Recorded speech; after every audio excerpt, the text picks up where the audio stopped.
Gita colony में करोड़ों की लागत से बना कूड़ा प्रबंधन प्लांट बंद। कभी शुरू ही नहीं हुआ प्लांट, अब जंग खा रही है मशीनें। जनता की कमाई से बना प्लांट अब कबाड़ियों के कब्जे में।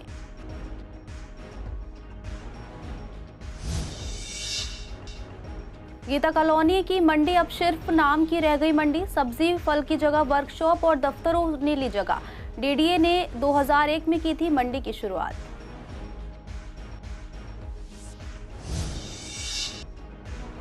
शादरा में युवक से अश्लील वीडियो के नाम पर 35,000 की ठगी। पुलिस ने 2 आरोपियों को किया गिरफ्तार। 4 मोबाइल फोन और 3 सिम कार्ड बरामद।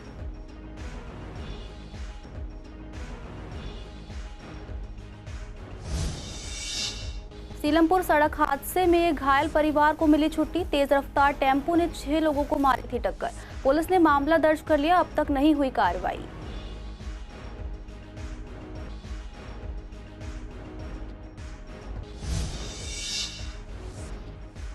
पुलिस से पीछा छूटने पर खुश है होटल कारोबारी। गेमिंग हाउस, ईटिंग हाउस के लिए अब नहीं लेना होगा लाइसेंस। पुलिस से एनओसी लेने में होते थे 100 झमेले।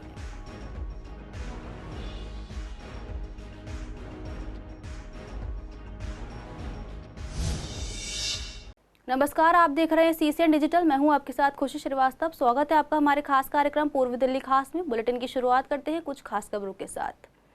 पूर्वी दिल्ली के गीता कॉलोनी के मुल्तानी मोहल्ले में नगर निगम ने करोड़ों रुपए खर्च करके एक कूड़ा प्रबंधन प्लांट लगाया था। इसका मकसद था कूड़े से बिजली और खाद बनाना, लेकिन ये प्लांट कभी शुरू ही नहीं हो सका। अब ये प्लांट पूरी तरह बंद और खराब हालत में है। इसमें लगी मशीनें जंग खा चुकी हैं और कोई काम नहीं कर रही। प्लांट के आसपास काफी गंदगी फैली हुई है और कबाड़ियों ने इस जगह पर कब्जा कर लिया है। स्थानीय लोगों का कहना है कि ये प्लांट आप सरकार के समय लगाया गया था, लेकिन इसे कभी चलाया ही नहीं गया। लोगों को उम्मीद थी कि इससे इलाके की सफाई और ऊर्जा की समस्या कम होगी, लेकिन ऐसा नहीं हुआ। अब लोग पूछ रहे हैं कि करोड़ों रुपए जनता की जेब से खर्च किए गए, लेकिन जब काम नहीं हुआ तो जिम्मेदारों पर कार्रवाई कब होगी। नगर निगम की तरफ से अब तक कोई ठोस कदम नहीं उठाया गया है। गीले कूड़े को खाद और बिजली बनाने में उपयोग करने के लिए उस समय हमने ये प्लांट लगवाया था 2019 में। इसे बोलते हैं 5 टन का बायोमीथेनाइजेशन प्लांट। इसमें बेसिकली जो कम्युनिटी, जो अपना बैंकेट हॉल है, जूस की दुकान है, रेस्टोरेंट्स हैं, वहाँ से जो बचा खुचा खाना जो था, जो गीला कूड़ा, वो यहाँ आता था। और वो गीले कूड़े से ये पर डे यहाँ आता था कुछ 4,000 किलो के करीब। तो उस गीले कूड़े को यहाँ प्रोसेस करके और उससे खाद और बिजली बनाई जा रही थी। ये कई साल ये प्लांट चला, लेकिन जब यूनिफाइड एमसीडी हुई और उसके बाद फिर जो है आम आदमी पार्टी का शासन आया, तो जो कंपनी इसको मैनेज कर रही थी, क्योंकि 6-7 एम्प्लॉइज़ की ज़रूरत थी, चौकीदार की ज़रूरत थी, तो 1-1.5 साल तक उनकी तनख्वाही नहीं दी गई। तो उस कंपनी ने नोटिस देके काम बंद कर दिया और कोर्ट में चली गई। तो तब से ये प्लांट जो है वो बिना चौकीदार के पड़ा था। तो आज की डेट में तो इसमें कबाड़ी और चोर जो है, इसने ऑलमोस्ट 60-70% इसके जो प्लांट के जो पार्ट थे वो खोल के ले गए। ये खाद प्लांट था ना, अभी बंद पड़ा हुआ है। इसको हो गए 6 महीने प्लस हो गया। अभी ये उससे पहले जो विधायक थे, सरकार चली थी आप सरकार, उससे ही पहले का ही बंद है। अच्छा, और लगा कब था ये, कुछ आइडिया इसके बारे में? इसको हो गया कम से कम 1.5 साल। अच्छा, मतलब आपकी सरकार से तभी लगा था? आपकी सरकार से ही लगा था, 1.5 साल हो गया। और मेरे से अच्छे हमारे स्टार्टिंग में जब लगा तब काम हो रहा था इसका? नहीं, ओपनिंग में थोड़ा सा सर्वे हुआ, थोड़ा सा वर्किंग हुआ, उसके बाद कोई भी काम नहीं हुआ। मतलब ये समझ लो 1-1.5 महीने के लिए काम दिखा दिया। लगाया किस ले गया था? ये तो सरकार ही बता सकती है। खाद सफाई के लिए, कचरे से खाद बनेगी। कचरे से खाद बनेगी, वो कोई प्रोसेस आप खुद देख लीजिए। अब क्या हो रहा है यहाँ पे? कबाड़ी हो रहा है। अब तो यहाँ पे खुद कबाड़ों का दे ही रखा, कबाड़ों को ये देखिए आप, खाली कब्जा ही हो रखा है, उनसे किराया खाया जा रहा है। मशीनें ऐसी खराब हो रही है, अंदर खराबी हो रही है मैडम, जो काम ही नहीं होगा। तो मशीनें है भी या नहीं इसका भी नहीं पता। ये हालत नहीं है, वैसे ही वैसे बहुत बुरा हाल है यहाँ पे। तो उसके ये कूड़ा उसके कुछ भी नहीं उठता और बुरा हाल है यहाँ पे। अंदर उसके मशीनें लगाई थी, उसके साइड किस चीज़ मशीन लगाई गई थी? कूड़ा के लिए, सब्जी के लिए ठाई थी। जो कूड़े का खाद कोई फायदा हुआ उसका? कोई फायदा नहीं हुआ। अच्छा, बदबू आती थी, उसका कोई फायदा नहीं। ऐसे गए छोड़ दिया। चीज़ बना देते, धर्मशाला बना देते, कोई चीज़ हर चीज़ बना देते, बढ़िया रहता। करोड़ों की लागत से प्लांट लगा होगा, लगता है पैसे की वेस्टेज की गई है। ये हमारे को नहीं पता। एमसीडी द्वारा कूड़े से बिजली और खाद बनाने के लिए जगह जगह कई प्लांट लगाए गए थे और ऐसा एक प्लांट लगा था गीता कॉलोनी के मुल्तानी नगर में। आप यहाँ को दिखाना चाहूँगी कि यहाँ जो हालत है इसकी बेहद ख़राब है। आप यहाँ देख सकते हैं, यहाँ जो मशीन लगाई गई थी उसमें जाले लगे हैं, जंग लग चुका है और काफ़ी सामान जो है यहाँ से लगभग चोरी भी हो चुका होगा। यानी कि जो गंदगी है वो बेतहाशा यहाँ पर नज़र आती है। जो पर्पज़ था इस प्लांट को लगाने का, जिससे कि गंदगी और कूड़े से लोगों को निजात मिल सके और जो कूड़े का इस्तेमाल सही जगह पे किया जा सके, यानी कि बिजली और खाद बनाई जा सके, लेकिन ऐसा कुछ भी होता नज़र नहीं आ रहा। करोड़ों की लागत से बना ये प्लांट और यहाँ पे जो इम्प्लांट किया गया था उसका आज हाल बेहद ख़राब है। यहाँ पर आपको दिखाऊंगी, साथ ही जो जगह है उसमें कबाड़ियों ने अपना कब्जा कर लिया है। जगह जगह जो है कूड़े घर बना दिए गए, वहाँ पे कबाड़ी जो है अपना काम करते हैं यहाँ पर, जिसके ऊपर कोई भी प्रशासन का नज़र नहीं है। किस तरीके से यहाँ पे करोड़ों की लागत से बनी हुई जगह को इस्तेमाल किया जा रहा है गलत तरीके से, उस पर नज़र रखने की ज़रूरत है। एमसीडी द्वारा जो भी प्लांट लगाए गए थे वो कहीं कहीं काम नहीं कर रहे और ऐसा ही कुछ हाल इस प्लांट का भी है। जिस तरीके से यहाँ पर हाल है उसको दोबारा शुरू करना चाहिए प्लांट का, जिससे कि जो भी ज़रूरत के हिसाब से प्लांट लगाया गया था उससे लोगों को फ़ायदा मिल सके और कूड़े का निस्तारण जो है बिजली और खाद के लिए किया जा सके। कैमरा पर्सन नवीन कुमार के साथ सौम्या शर्मा, CCN। पूर्व दिल्ली की गीता कॉलोनी में बनी सब्जी मंडी और फल मंडी अब सिर्फ नाम की मंडी रह गई है। यहाँ पहले सब्जी और फल की दुकानें हुआ करती थी, लेकिन अब सिर्फ कुछ ही ऐसी दुकानें बची हैं। बाकी दुकानें गाड़ी मरम्मत, वर्कशॉप, फोटोकॉपी और दफ्तर के कामों के लिए किराए पर दी गई हैं, जो कि नियमों के खिलाफ है। दुकानदारों ने बताया कि इस मंडी की शुरुआत 2001 में DDA ने की थी और तब यहाँ सिर्फ सब्जी और फल की दुकानें थी, लेकिन अब हालात बदल गए हैं। स्थानीय लोग और दुकानदार चाहते हैं कि मंडी की दुकानों का गलत इस्तेमाल बंद हो और प्रशासन इस पर सख्त कार्रवाई करे। बड़ी बात यह है कि जिस सब्जी मंडी को हटाने के लिए मंडी बनाई गई थी और दुकानदारों को यहाँ जगह दी गई थी, वहाँ अब भी मंडी लग रही है।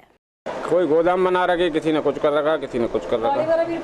यहाँ बाहर होती नहीं है, वो तो बाहर रहेंगे। कितने टेम्पो खड़े हैं बाहर, बहुत सारे हैं। तो सही है क्या सब्जी की मंडी में इस तरीके से गाड़ी रिपेयर करना? हाँ, तो वो सही कहाँ अवैध है? सब्जी के मंडी में सब्जी का ही काम होना चाहिए, वैसे दूसरा तो नहीं होना चाहिए। अच्छा, तो कोई निगम कार्रवाई करता है उस पे? नहीं, कोई नहीं कार्रवाई करता, कोई सुनाई नहीं है इस मंडी में। देख रहे कूड़ा उड़ा कितना पड़ा हुआ है, पूरी चारों तरफ पानी भरा हुआ है। कितने बहुत गंदगी है। तो ये दुकानें किराए की है, लोगों की दुकानें हैं? किराए पे ही ले रखी हैं, अपनी भी हैं कि कुछ लोगों की। रिपेयर ये होते हैं, गाड़ी होती है रिपेयर। अच्छा, ये बोर्डिंग वाले हैं, बोर्डिंग का काम करते हैं। बाकी तो लगता है सही है कि सब्जी मंडी की जगह पे इस तरह की काम होना? जी ये तो जिनकी दुकानें हैं उनको पता है। आधे बंदे ज़्यादातर किराए पे ही रहते हैं यहाँ पे। अच्छा, बाकी किराए पे चढ़ा रखे हैं दुकानें इन्होंने। ये सब किराए। आप बताएंगे थोड़ी सी? सब्जी की तो दुकान यहाँ पे 1 या 2 ही है बस। अच्छा, बाकी तो सब अलग अलग बंदे बैठे हुए यहाँ पे सारे में। हाँ, तो अलॉट किस लिए की गई थी ये दुकान? सब्जी मंडी के लिए, उसके लिए अलाउ थी, ये वैसे नहीं थी। पर यहाँ पे सारे बंदे अलग अलग काम ही ना हो रहे हैं। काम यहाँ पर होता है? वेल्डिंग का काम है, वॉशिंग का भी काम है इधर, और दुकानें अलग अलग है। परचून की ना दुकानें, सब्जी की तो है ही नहीं, 1 या 2 कि सब्जी की दुकान नहीं। यहाँ पर तो लगभग 99% तो यहाँ पे शराब ही ना पीने आते हैं। अच्छा, और यहाँ की ना गवर्नमेंट को भी ना पता है, सब पता है। तो ये दुकानें किराए पर है या अपनी दुकानें? लोगों की अपनी भी है, किराए पे भी है। लेकिन सब्जी की नजर नहीं आती। सब्जी की है ही नहीं। देख लो आप, घूम लो पूरी मंडी में, 1 या 2 दुकान होगी, वो भी बाहर की साइड। अच्छा, बाकी सब वही है, गलत है। क्या होना क्या चाहिए इसमें? निगम को क्या करना चाहिए? निगम को यहाँ पे आता ही नहीं है कोई यहाँ पे देखने। रात को आप आ जाओ, रोड पे आ जाओ, देखना मीट की ना दुकानें कितनी है। अच्छा, ये रोड पे इसी ना रोड पे कम से कम 20 से ऊपर है। शादरा साइबर पुलिस ने एक फर्जी डेटिंग ऐप के जरिए ब्लैकमेल कर जबरन 35,000 रुपए वसूलने वाले 2 आरोपियों को गिरफ्तार किया है। शिकायतकर्ता अंकित कुमार ने डेटिंग ऐप पर एक महिला से बातचीत शुरू की थी, जो बाद में व्हाट्सएप पर नग्न वीडियो कॉल में बदल गई। महिला ने कॉल की स्क्रीन रिकॉर्डिंग कर ली और वीडियो वायरल करने की धमकी देकर पैसे मांगे। डर के मारे युवक ने बताए गए बैंक खाते में पैसे ट्रांसफर कर दिए। जब महिला ने और पैसे मांगे तो उसने NCRP पोर्टल पर शिकायत दर्ज कराई। जांच में पता चला कि पैसा बंधन बैंक के एक फर्जी खाते में गया, जिसे आरोपी श्याम सिंह ने मंगल सिंह के नाम पर ऑनलाइन खुलवाया था। श्याम सिंह ने ये खाता आमिर नाम के एक व्यक्ति को सौंप दिया था। पुलिस ने 4 मोबाइल फोन और 3 सिम कार्ड बरामद किए हैं। मामले में आगे की जांच जारी है। उत्तर पूर्वी दिल्ली के सीलमपुर इलाके में बेलगाम टेम्पो ने डिवाइडर तोड़कर पहले सड़क के दूसरी ओर कार में टक्कर मारी। उसके बाद एक ही परिवार के 6 लोगों को रौंद दिया। हादसे में घायल हुए 6 लोगों को अस्पताल में इलाज के बाद छुट्टी दे दी गई है। परिजनों ने बताया कि अब कोई भी अस्पताल में भर्ती नहीं है और सभी को कल शाम को डिस्चार्ज कर दिया गया था। हालांकि पुलिस ने मामले में एफआईआर दर्ज कर ली है, लेकिन अब तक इस मामले में कोई कार्रवाई नहीं की गई है। उन्होंने कहा कि ये मामला वह कोर्ट में लेकर जाएंगे। परिवार ने यह भी बताया कि जिस तेज रफ्तार से टेम्पो ने उनका एक्सीडेंट किया, अगर उनकी गाड़ी सड़क पर पहले खड़ी गाड़ी से नहीं टकराती तो इस हादसे में परिवार के किसी सदस्य की मौत भी हो सकती थी। हादसा उस वक्त हुआ जब परिवार शाम के खाने के बाद गली के बाहर टहलने निकला था।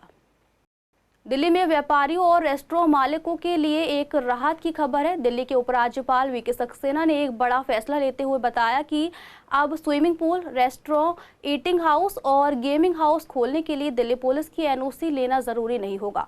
पहले इन सभी व्यापारों को शुरू करने के लिए पहले पुलिस से मंजूरी लेनी पड़ती थी, जो बहुत लंबी और मुश्किल प्रक्रिया मानी जाती थी। जब इस फैसले पर पूर्वी दिल्ली के झिलमिल, झील और गांधीनगर के होटलों और रेस्टोरेंट मालिकों से बात की गई तो उन्होंने कहा कि ये बहुत ही राहत देने वाली खबर है।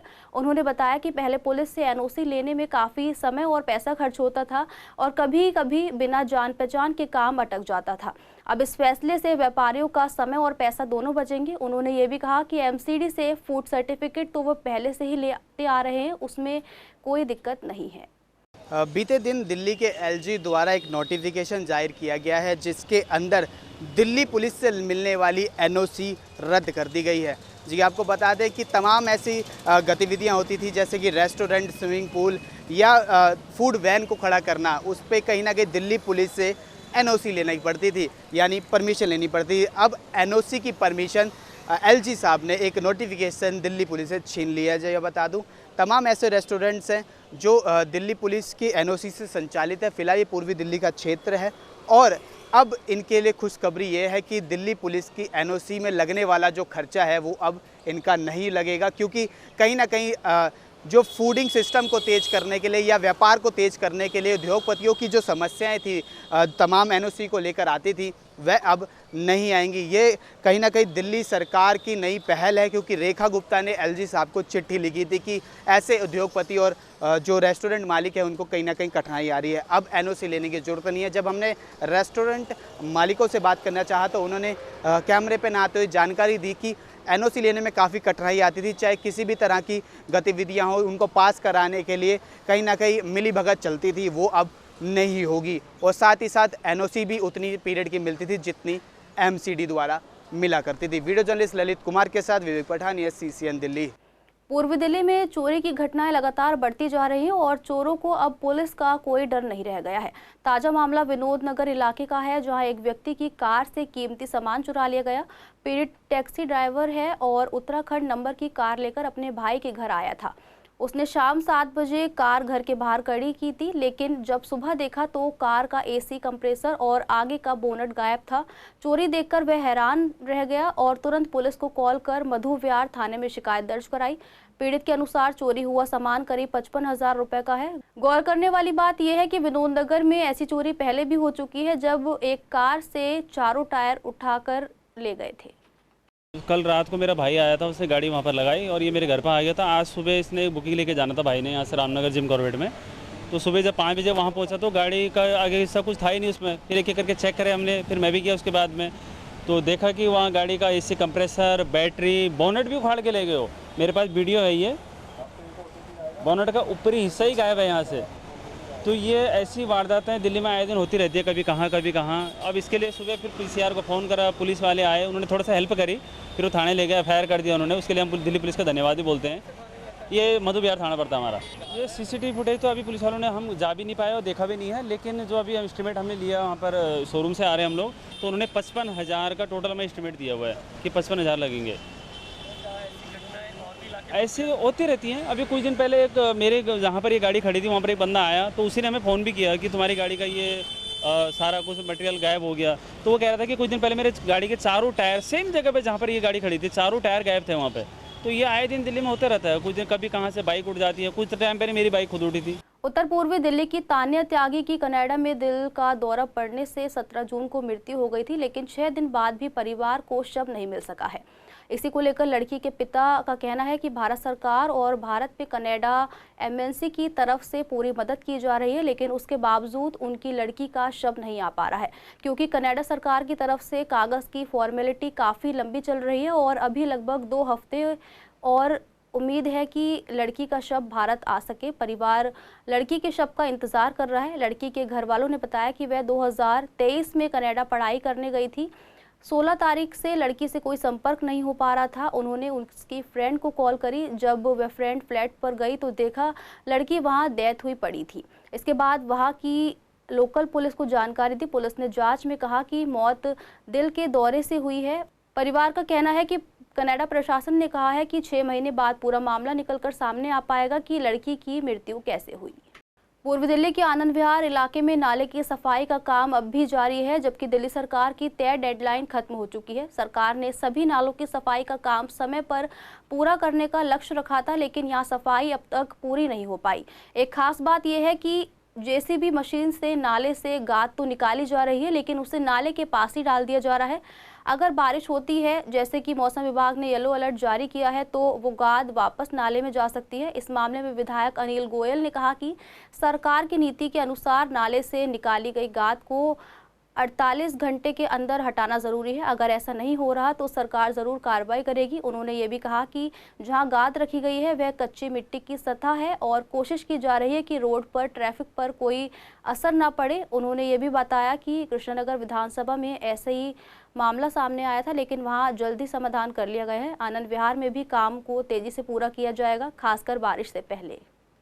मार्च में हमने डीसिल्टिंग शुरू कर दी थी। दिल्ली सरकार ने, पीडब्ल्यूडी ने, जहाँ जहाँ इरिगेशन फ्लड वाले नाले हैं उन लोगों ने डीसिल्टिंग मार्च में शुरू कर दी थी। अब आपने जैसे कहा कि जो गाद निकाल रहे हैं उसको साइड में रखते हैं, और दिल्ली सरकार का यह आदेश है, निर्देशन है कि वो 24 से 48 घंटे में वो उठाई जाए। उसको थोड़ा सूखना होता है, इसीलिए वो 1 दिन 2 दिन है, और उसकी भी नई टेक्निक निकाल रहे हैं जिससे कि वो जैसे फ़िल्टर से होकर छनके गिरे और जल्दी निकल जाए। ये दिल्ली सरकार का निर्देश है। ये धीरे धीरे ये सब भी होगा। नहीं, नाले के अंदर ही उसी कंपाउंड नहीं, मुझे इसका नॉलेज नहीं है, लेकिन मैं दिल्ली सरकार का जो डायरेक्शन है वो बता देता हूँ कि जो भी नाले से निकलेगी उसके साइड में 1 या 2 दिन में वो उठनी चाहिए। ये निर्देश है। ये जहाँ भी पालन नहीं हो रहा तो हम लोग उसका भी बात कर लेंगे, लेकिन ज़्यादातर जगह ये पालन हो रहा है। देखिए, जैसे अभी आप कोई विशेष बात बताएंगे तो हम आगे अधिकारियों तक जरूर पहुंचाएंगे, मंत्रालय तक पहुंचाएंगे, लेकिन जो मेरी नॉलेज, जैसे मैं अपनी कृष्णनगर विधानसभा की बात करता हूँ, जितने नाले से गाद निकलती है वो कोशिश रहती है कि 24 से 48 घंटे में उठ जाए। पुराने सीलमपुर इलाके में मानसून से पहले नालों की सफाई का काम चल तो रहा है, लेकिन ये सफाई सिर्फ कागजों पर दिखावे तक ही सीमित नजर आ रही है। कई नाले ऐसे हैं जिनकी सफाई अधूरी या सिर्फ एक हिस्से तक ही है।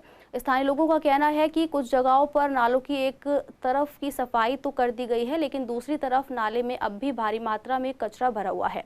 कचरे के कारण नाले में पानी का बहाव नहीं हो पा रहा है और बदबू के साथ साथ मच्छर भी पनपने लगे हैं। लोगों को डर है कि अगर इस बार बारिश ज़्यादा हुई तो जलभराव की गंभीर समस्या हो सकती है। नालों की सही और पूरी तरह से सफाई नहीं हुई तो सड़क पर पानी भरना तय है। ये सीलमपुर है, हल्लन चौक बोलते हैं इसको। नाले की सफाई बराबर होती रहती है। अच्छा, तो लग रहा है कि ठीक तरीके से हो रही है? नहीं, खाना पीने के सिर्फ? ना, नाले की सफाई तो ठीक है। हाँ।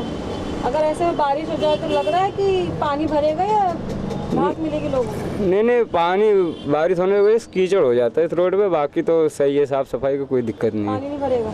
नहीं, पानी नहीं भरेगा। तो पूरा भरा हुआ दिख रहा है कचरे से। साफ कहाँ हो रहा है? अब तो नाला भी नीचे भी तो है, ऊपर लेवल तक कहाँ पहुँचता है, इसके ऊपर भी नहीं आता है। आप देखोगे ध्यान से तो बिल्कुल नीचे तक है, नीचे से ऊपर कभी आता ही नहीं है इसमें। दूसरी साइड वाला तो पूरा कचरे से भरा ना। तो वो पुल बन रहा है ना, उस साइड से पुलिया बन रही है, तो उधर का बंद कर रखा है, एक साइड का चालू कर रखा है। राहत मिलेगी, दिक्कत क्या होगी? पानी वगैरह भर जाए? नहीं, पानी नहीं भरता है। सफाई ठीक से हो रही है? हाँ, सही हो रही है। ऐसी बात नहीं है, वो मशीन पहले काम बहुत सही तरह चल रहा है यहाँ पे, कोई ऐसी बात नहीं है। परेशानी नहीं होती अब यहाँ पर आने जाने वालों को, कोई ऐसी बात नहीं है। बरसात में भी पानी वानी नहीं भरता इधर, सही तरह रहता है। सीलमपुर लगती है ना ये? पुराना सीलमपुर है। अच्छा, तो यहाँ पे बरसात होती है तो राहत मिलती है लोगों को? हाँ, कोई ऐसी बात नहीं है, कोई जाम वाम नहीं होता, सही तरह रहता है इंसान, कोई ऐसी बात नहीं है, परेशानी कुछ नहीं है। देखो, निकला पड़ा भी उठता नहीं जल्दी से, महीनों निकल कर पड़ा रहे। जैसे भी बरसात का मौसम है तो क्या होना चाहिए? उठ गया अब तो यार, गंदगी उठा दी, अब भी साइडों में पड़ा बहुत, उठता रहे वैसे टाइम में उठता। होती सफाई या नहीं? नहीं, पूरे तरीके से नहीं होते। एक हफ्ता करीब पहले अभी कूड़ा पड़ा हुआ था, बरसात की वजह से पहले ही उठा दिया, मगर बरसात जो है जब होएगी तो उसके टाइम पे पूरा गीला कचरा हो जाता है, तो आधा उठा दिया, आधा अभी बाकी है। तो उससे दिक्कतें होंगी? उससे दिक्कत क्यों नहीं, बीमारी बढ़ेगी लोगों को। अभी इसमें स्मेल वगैरह होती है? हाँ होती है।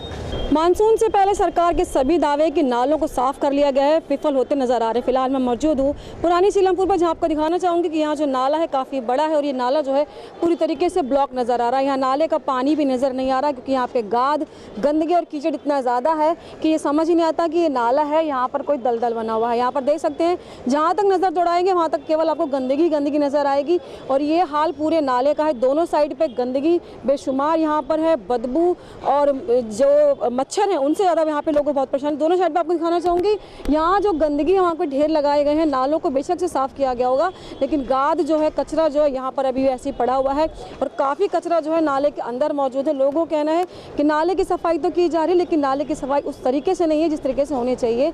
इसका जो खामियाजा है आने वाले मानसून में लोगों को पड़ सकता है क्योंकि जिस तरीके से मौसम विभाग लगातार दावे कर रहा है कि 1-2 दिन के अंदर मानसून दिल्ली में प्रवेश कर सकता है, उसके बाद जो लगातार बारिश यहाँ पर होगी उससे आसपास के लोगों को काफ़ी समस्या होगी, साथ ही साथ जल भराव की समस्या से है जो भी लोगों को भुगतना पड़ सकता है। कैमरा पर्सन नवीन कुमार के साथ सोनिया शर्मा, CCN। फिलहाल के लिए पूर्वी दिल्ली खास में इतना ही। देखते रहिए CCN डिजिटल।